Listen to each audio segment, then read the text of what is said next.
Hello snowboarders of the internet, I'm your host Avran LeFeber, and in this video we're going to be reviewing the Capita Mega Merc. This board features Capita's Resort V2 directional camber profile, so you get rocker in the tips, they call it reverse, and then camber throughout. Basically it's cam rocker, so it's going to give you all the load, pop, snap, and drive of traditional camber underfoot.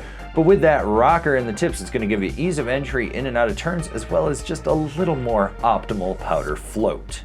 This board's available in 153, 155, 157, 159, 161, 156 wide, 158 wide, 160 wide.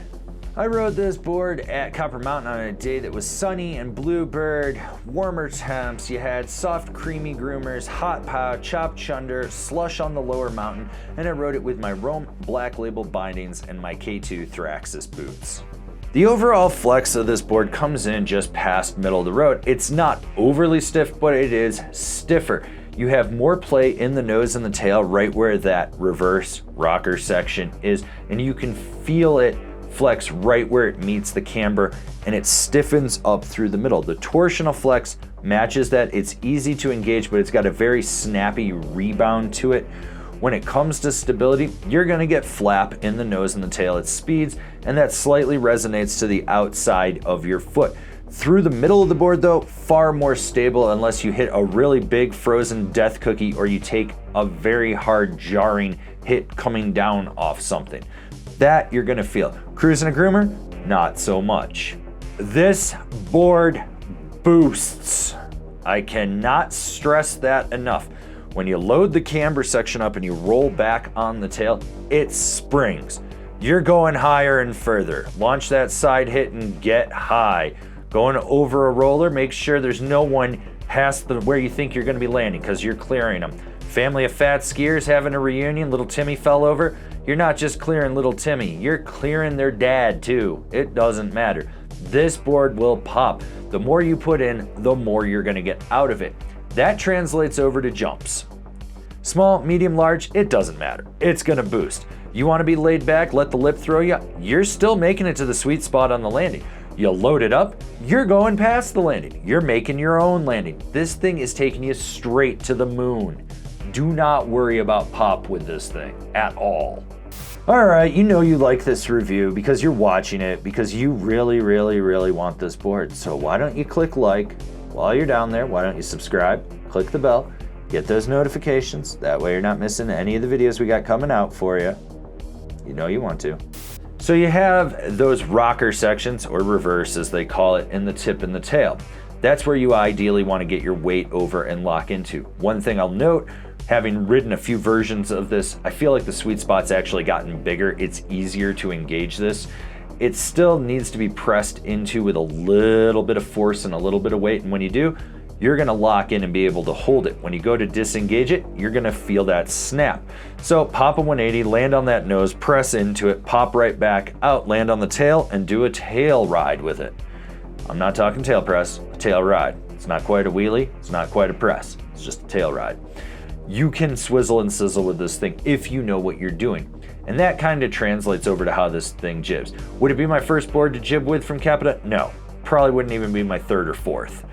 But can it handle the job?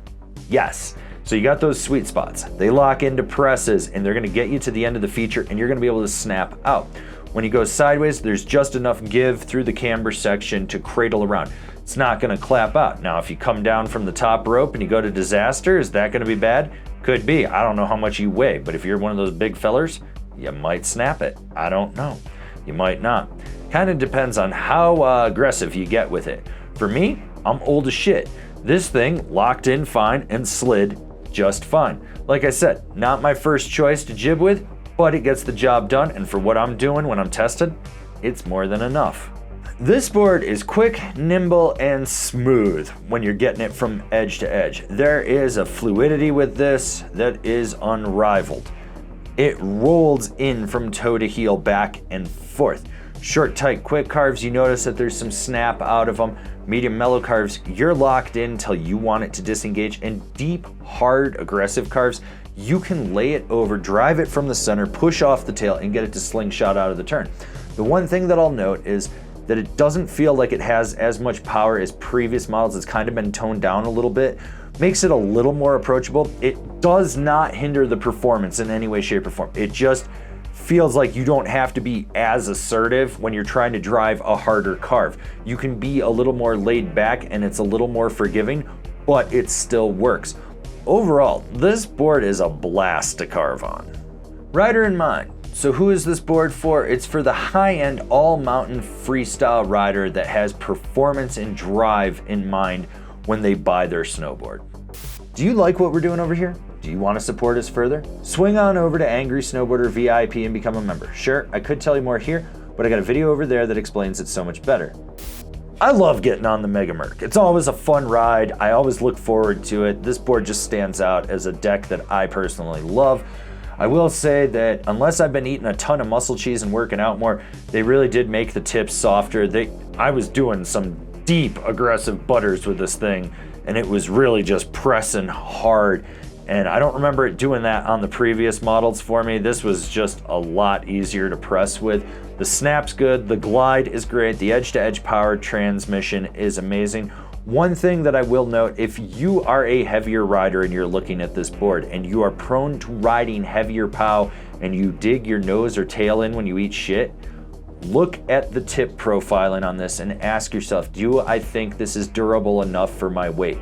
If you don't, I would urge you to look at another board, just because I feel that with this thinner core profiling, if you get too gnarly for your own good and you're tomahawking and you dig your tip in to try to stop you, you're gonna crack the board. I've seen people do it, not just with this brand, but others, but it's something that I want to warn people about.